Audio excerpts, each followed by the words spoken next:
Eles só acumulam pecado em cima de pecado, injustiça sobre injustiça.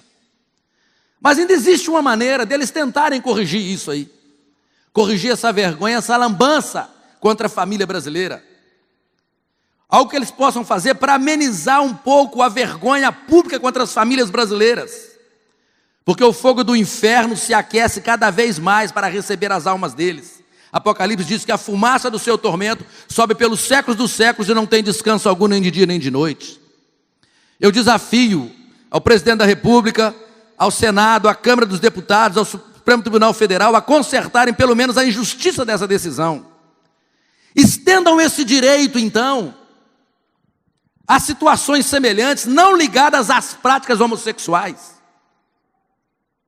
Não é o caso também de 2 ou mais irmãos, 2 ou mais amigos, 2 ou mais parentes que, não sendo homossexuais, mas que viveram e vivem sob o mesmo teto, com vinculação econômica, cuidados pessoais, manutenção e edificação do patrimônio, terem o direito à pensão e herência seguros? Só porque esses amigos, irmãos, parentes não praticam sexo oral, sexo anal, masturbações mútuas e beijos na boca, não têm direito a pensões e heranças? Isto é uma vergonha, é uma injustiça, é uma maldade, é um culto e prêmio à perversidade nessa nação. Isso envergonha o Brasil, isso é injustiça contra aqueles que vivem nas mesmas condições, mas não praticam esse tipo de perversidade.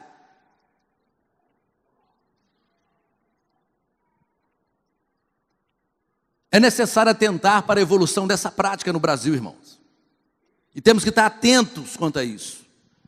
Poucos anos atrás, nem se cogitava tratar da questão homossexual publicamente, casamento gay, direito de sucessão gay. Assim como hoje é inadmissível falar em apoio à pedofilia, ao estupro, relação sexual com menor ou incapaz. Mas eu faço um alerta aos que, querendo passar por moderninhos, estão querendo projeção política ou por pura vaidade querem ser vistos.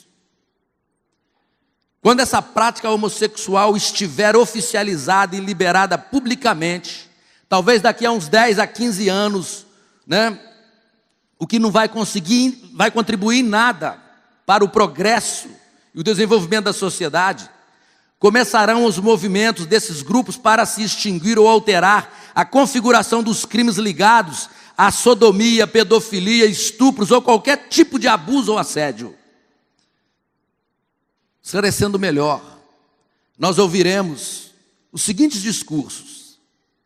Precisamos permitir que um adolescente, que é de menor, tenha direito legal de se envolver em práticas hetero ou homossexual, pois se isso vai lhe fazer feliz, por que impedir?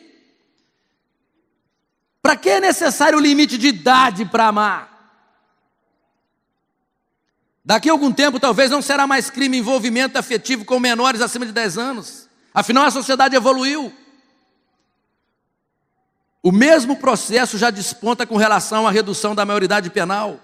Isso não é porque a sociedade evoluiu, é a perversão, o desrespeito que assume proporções vergonhosas. Na linha de raciocínio que vocês utilizaram para defender esse tipo de coisa, é possível aos homens se mobilizarem para exigir o direito de se casarem com mais de uma mulher e as mulheres, de semelhante modo, se casarem com mais de um homem. Olha as portas que estão se abrindo por trás disso. Estudos da história antiga apontam que na sociedade onde esse tipo de comportamento foi liberado, um garoto adolescente já era iniciado nessa prática homossexual com 10 a 12 anos de idade.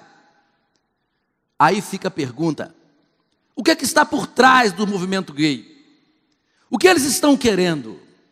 Eu vou tentar responder. Faço um alerta aos políticos de todos os níveis. Todo ser humano precisa de limite. Há limite nas relações profissionais, nas relações comerciais, nas relações políticas, nas relações familiares. Os valores morais são os sustentáculos de qualquer ordenamento jurídico que funciona e é útil à sociedade. O Estado está tentando regulamentar desvios de comportamento, desvios morais, prazeres, sedução interior, cobiça e ao mesmo tempo tentar destruir os limites de proteção moral que pessoas de bem abrigam dentro de si. Cuidado! Futuramente nós deveremos liberar a morte de crianças doentes, o casamento com 2 ou 3, 4, 5 esposas ou maridos. A sociedade vai estar tão envolvida com as drogas que a profissão de traficante será regulamentada, pois afinal de contas traz dividendos. Hoje as políticas de saúde pública permitem o assassinato de crianças no ventre de mãe, o que cientificamente chamam de feto, esquecendo que é uma vida que está ali. Hoje nada falta a essa minoria gay que tem nesse país. São livres para viverem a vida do jeito que quiserem, já tem lei que lhes dá direito de sucessão, a sociedade é pacífica e não os hostiliza, as violências que sofrem são as mesmas dos cidadãos normais, a dificuldade de inclusão social são as mesmas de qualquer pessoa. Esses militantes não são apenas homossexuais, eles são homossexualizadores, estão trabalhando para a homossexualização da sociedade. É importante atentar que as únicas vítimas dessas ações são as crianças. Chega a ser triste observar o semblante de uma criança ao contemplar em público a prática homossexual, carícias entre homens e entre mulheres. É puro espírito de confusão, é uma agressão, é uma violência contra a alma infantil.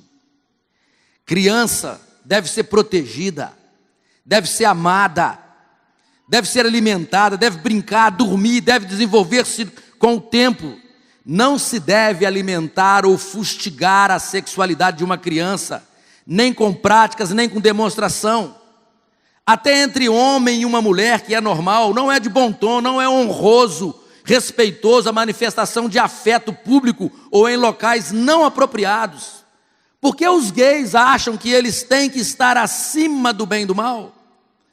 É porque se encaixam naquele espírito que o Senhor Jesus Cristo advertiu, que vem somente para roubar, matar e destruir.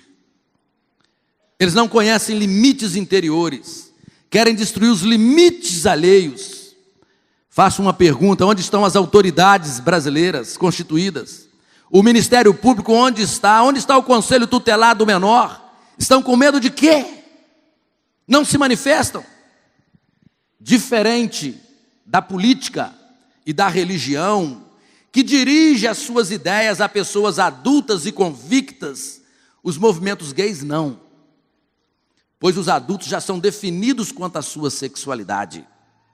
Seus públicos-alvos são crianças e adolescentes, pois se na fase de descoberta da sexualidade eles conviverem com a prática homossexual pública e aberta, eles ficarão mais vulneráveis a tais assédios. A única forma de crescimento do homossexualismo é o trabalho junto à mente de crianças. Faço um apelo aos senhores políticos que têm filhos e filhas, netos e netas, e faço em nome de toda a família brasileira, em nome das crianças do Brasil. Deixe nossos filhos serem crianças. Não vamos acelerar impulsos pervertidos, extemporâneos da sexualidade em suas mentes. Isto é uma covardia. Sistema, irmão, de excreção não é sistema de reprodução. Homem não é mulher e mulher não é homem. 99% do Brasil é família, teme e busca Deus, sonha em constituir uma família, ser pai, mãe, gerar seus filhos e educá-los de forma a construir uma sociedade equilibrada e que favoreça o desenvolvimento pleno dos seus componentes.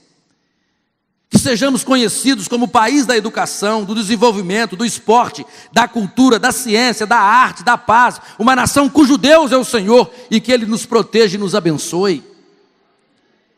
E eu finalizo esse texto, essa manifestação, trazendo uma advertência ao governo e à sociedade brasileira.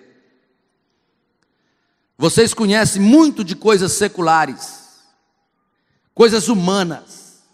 Nós conhecemos a palavra de Deus e sabemos como os princípios espirituais funcionam e regem os povos e as nações. Quando o cálice de iniquidade de uma sociedade transborda, nós atraímos os juízos de Deus. Podem começar a observar que daqui para frente a natureza vai nos dar respostas. Nunca tivemos tsunamis, furacões, maremotos, terremotos, pestes, epidemias incontroláveis catástrofes e calamidades em grandes proporções. Os oceanos vão invadir nossa terra como nunca. Vocês acabaram de abrir as portas e convidar juízo sobre o nosso povo. Afinal, vocês nos representam. Será que representam mesmo? O Japão, país modelo do primeiro mundo, veio uma onda que reduziu aquele povo à semelhança de homem das cavernas em menos de uma semana. É triste. Deus disse a Jó: viste os tesouros da geleira que eu reservei para o dia do juízo, Jó?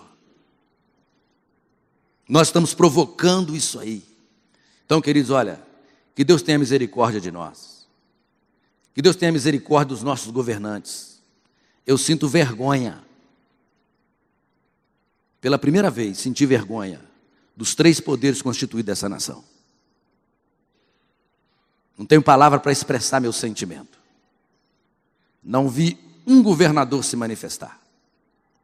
Vi um deputado brigando com uma pessoa na televisão contra essa causa e manifestando publicamente. A igreja do Senhor não pode se calar. A corrupção atingiu todos os níveis, agora atinge a moral e a espiritual. Fica dado esse recado, essa é a minha manifestação, é a opinião do pastor dessa igreja. Eu estou gravando, e eu vou pôr no YouTube, eu vou espalhar essa minha manifestação para todo o Brasil.